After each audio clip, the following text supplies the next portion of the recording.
Oui, donc voilà. Donc, oui, moi, c'est Rémi Toupin, je suis au doctorat en sciences, technologies et société. J'arrive vers la fin de mon doctorat. Je suis techniquement rendu à ma 6e année.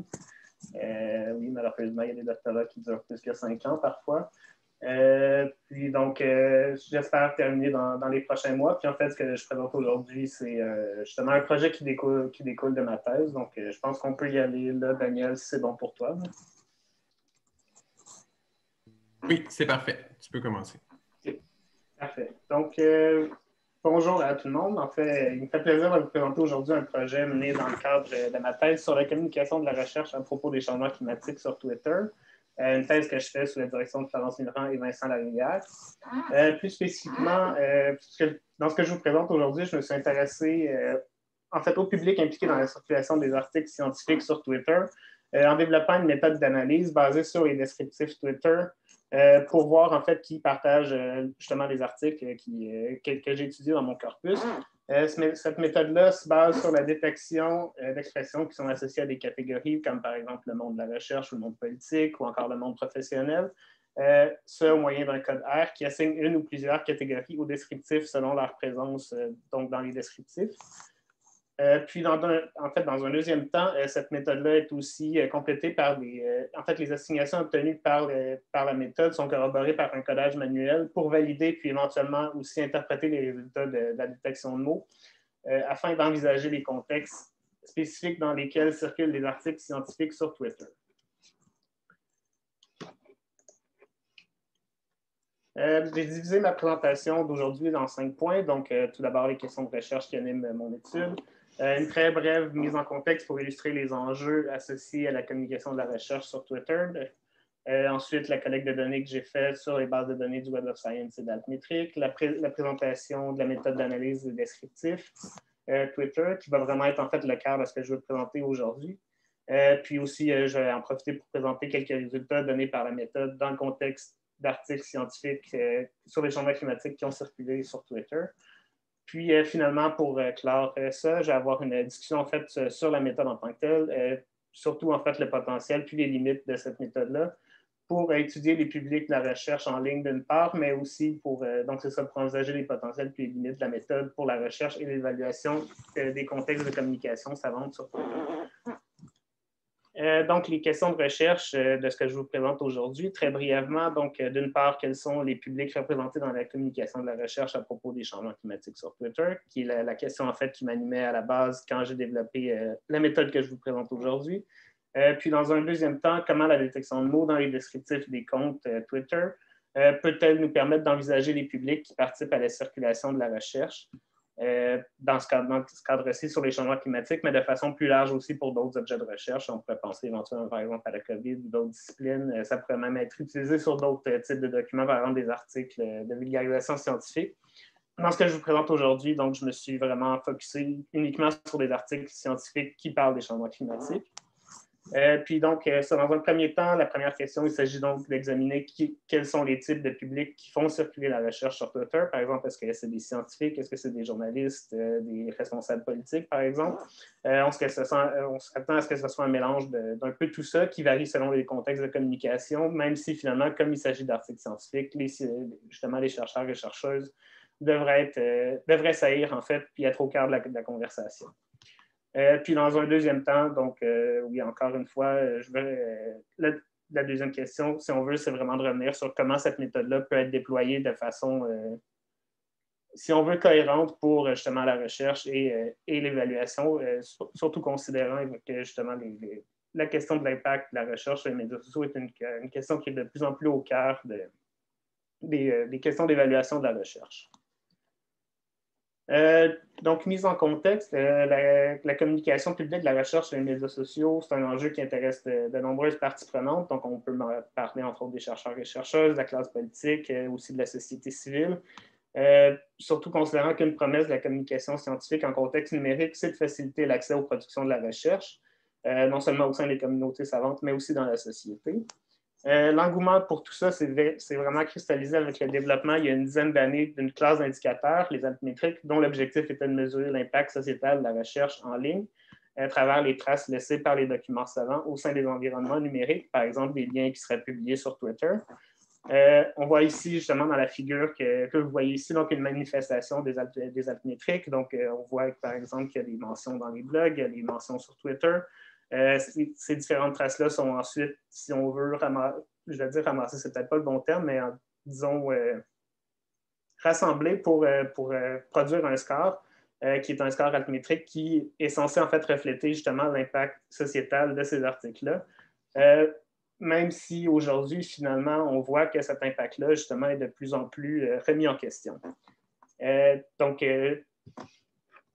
c'est ça, en comptabilisant les traces laissées en ligne, par exemple sur les médias sociaux, les blogs, les articles de presse par les documents savants, l'objectif qu'on avait en tête, donc, c'était d'évaluer la portée de ces documents-là dans la sphère publique.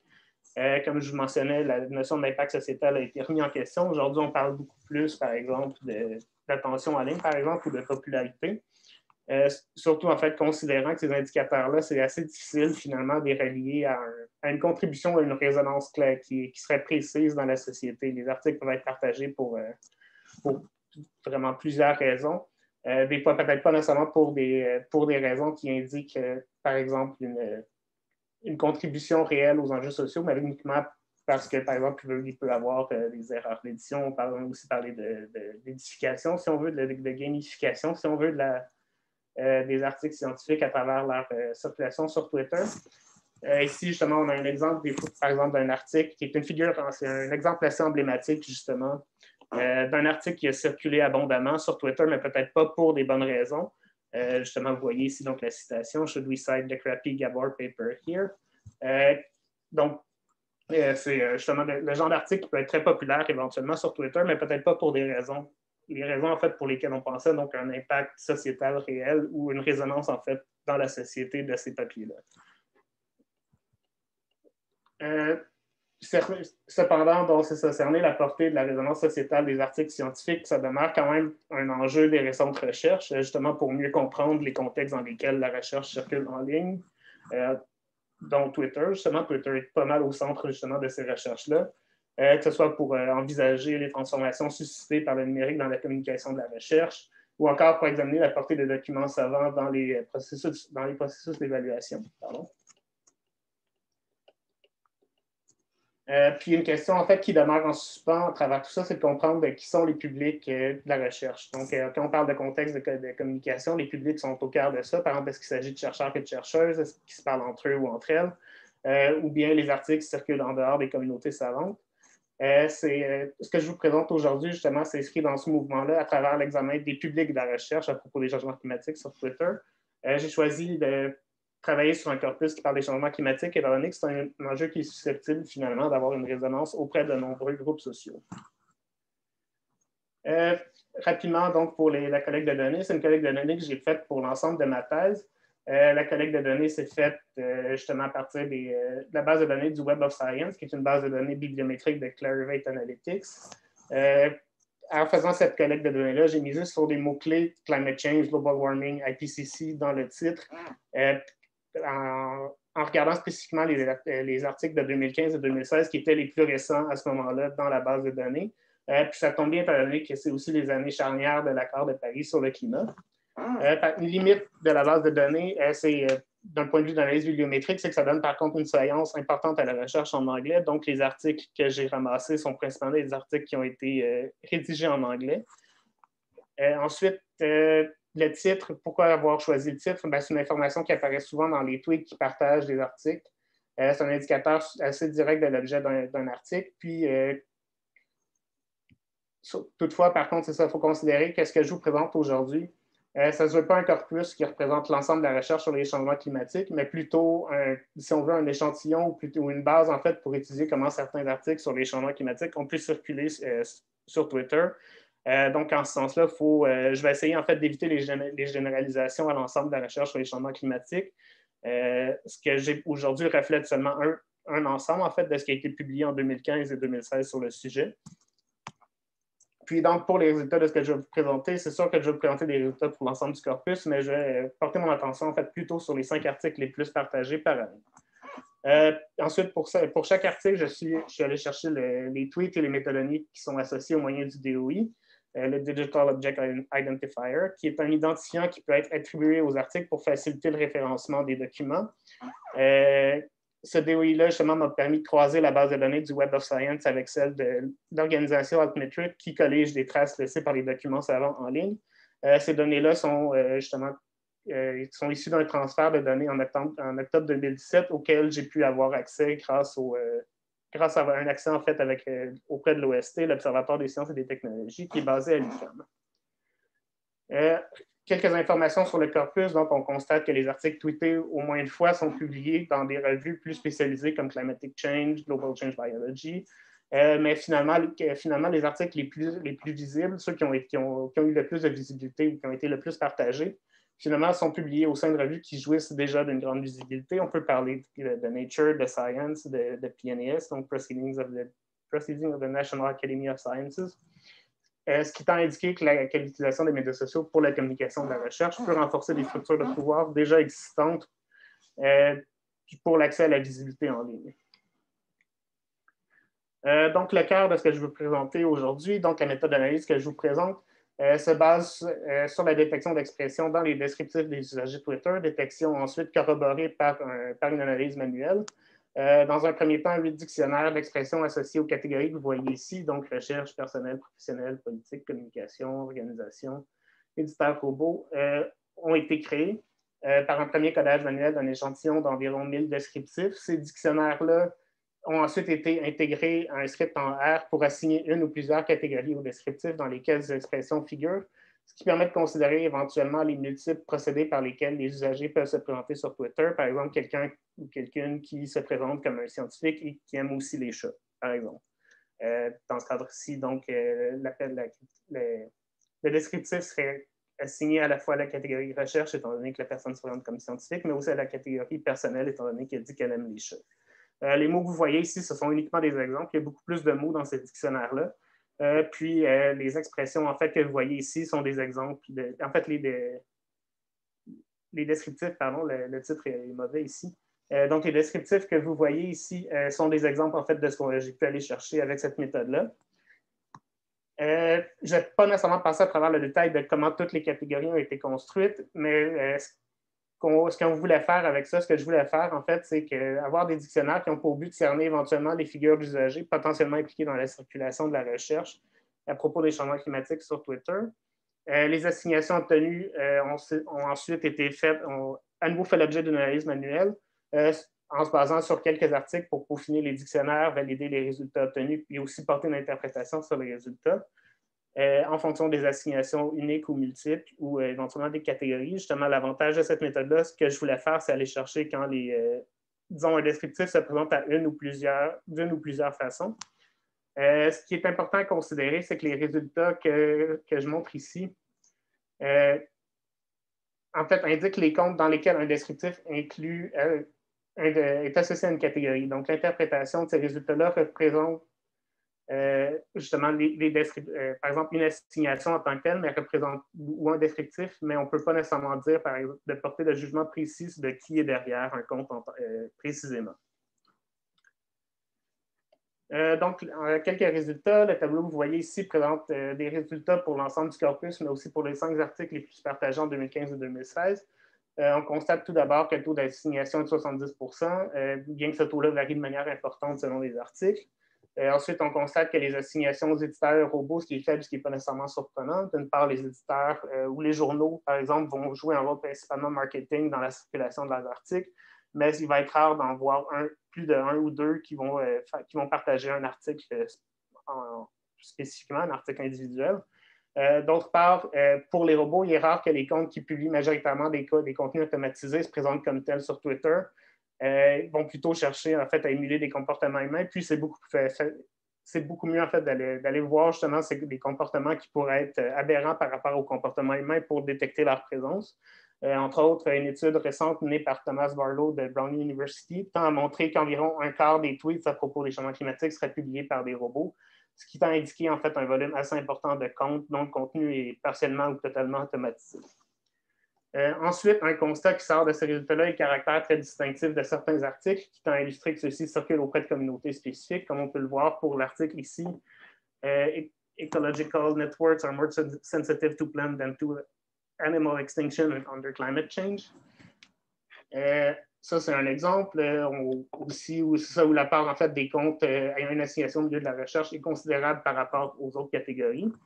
En comparaison, les assignations personnelles et politiques qui saillissent davantage, on a dit que des assignations personnelles et politiques qui saillissent davantage pour les articles Climate Change and the Fertile Crescent et The Geographical Distribution, donc les deux premiers articles que vous voyez en haut ici.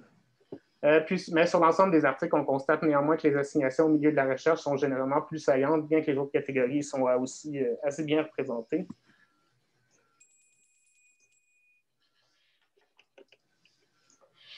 Parfait pour les 5 minutes. Ensuite, les assignations personnelles, politiques et communicationnelles sont quand même plus importantes en 2015 qu'en 2016, même si ça reste à investiguer davantage, notamment par des tests statistiques, par exemple. Si on regarde les articles individuellement, ensuite, on constate que justement que les différences de public peuvent témoigner de contextes de communication différents. Ici, j'ai sélectionné les deux articles, deux articles qui sont parmi les plus partagés. Les deux graphiques montrent l'importance des catégories individuelles en bas à gauche, donc ici, c'est pour l'ensemble en fait, des catégories, et aussi les croisements de catégories qui sont les barres verticales comme ça ici. Justement, à chaque fois qu'un descriptif présente une ou plusieurs catégories, est assigné à une ou plusieurs catégories. Ce qu'on voit ici, finalement, c'est que le premier article, donc Climate Change in the Fertile Crescent and Implications of the Recent Syrian Drought, a l'air d'avoir été partagé abondamment par des articles assignés aux catégories personnelles et politiques. C'est le cas aussi pour le deuxième. Puis en fait, ce qu'on constate finalement, c'est que le milieu de la recherche n'est pas nécessairement si important pour ces deux articles-là. Une étape future à travers tout ça va être de considérer les cas spécifiques de ces articles-là, puis de raconter aussi une histoire sur la circulation des articles en parallèle de leur apport au milieu de la recherche, afin de cerner certains des facteurs qui ont conduit à la participation de ces groupes. Les groupes, par exemple, ici, les groupes justement assignés aux catégories politiques ou personnelles. Donc, la discussion, je vais revenir justement sur la méthode que j'ai utilisée ici. Ce que je vous propose, c'est de revenir en fait sur le potentiel et les limites de la méthode que j'ai déployée. D'une part, celle-ci, à mon avis, permet éventuellement de cerner les tendances, donc de mieux comprendre les contextes de communication de la recherche sur Twitter, notamment en envisageant quels sont les publics qui partagent des articles. Il s'agit aussi d'une méthode qui est assez flexible, assez facile à implanter. C'est sûr qu'il y a eu quand même beaucoup de travail pour construire les dictionnaires, puis bon, c'est beaucoup de va-et-vient aussi entre l'analyse automatisée puis l'analyse qualitative, l'analyse manuelle, pardon. Mais cette flexibilité-là, éventuellement, permet de tenir compte d'objectifs puis de contextes qui seraient spécifiques aux études. Ça permet aussi de retravailler les dictionnaires et les expressions qui leur sont associées. La méthode permet aussi d'envisager différentes échelles d'analyse, par exemple des articles individuels avec des groupes de documents en misant sur la comparaison. Puis, à mon avis, l'alliage de l'analyse manuelle et l'analyse avec R est assez essentiel justement pour bien comprendre et bien interpréter en fait les résultats qui découlent aussi de la méthode, ce qui, justement, à mon avis, est un plus de combiner en fait des différents types de méthodes. Par contre, il y a quand même des limites dans tout ça. Les limites, je vais passer très rapidement, mais grosso modo, certaines catégories sont plus problématiques. Les résultats, c'est toujours un proxy, finalement, parce qu'on ne sait pas qui est derrière un compte Twitter en tant que tel. Donc, en conclusion, justement, ce qu'on constate, finalement, c'est que les publics qui partagent les articles que je vous ai présentés ici sont principalement des publics scientifiques, mais il y a une participation active de plusieurs autres groupes. Ça met aussi bien en évidence en fait comment certains articles en fait ont des contextes de communication spécifiques. Puis des pistes de recherche éventuelles, ce que j'aimerais faire donc pour clore ma thèse, ça va être éventuellement de développer davantage la méthode, par exemple en peaufinant les dictionnaires. Ça va aussi être de développer un outil d'interprétation pour mieux comprendre les résultats quand il y a des croisements d'assignation au sein d'un même descriptif. Puis éventuellement aussi combiner tout ça avec d'autres méthodes, par exemple l'analyse de réseaux sociaux, pour comprendre les structures dans lesquelles circulent des articles sur Twitter, donc les structures par exemple de conversation et de communication. Puis éventuellement aussi, ce que j'aimerais faire, donc ça va être un dernier article pour ma thèse, ça va être de documenter des études de cas sur des articles spécifiques, donc raconter, si on veut, une histoire de comment ces articles-là ont circulé sur Twitter. Ça fait pas mal le tour de ce que j'avais à vous présenter aujourd'hui. Je vous remercie beaucoup de votre attention, puis je remercie en fait la direction de recherche, Laurence Millerand et Vincent Larivière pour tout le soutien qu'ils m'ont apporté dans tout ça. Puis voilà, merci beaucoup. Merci, Rémi.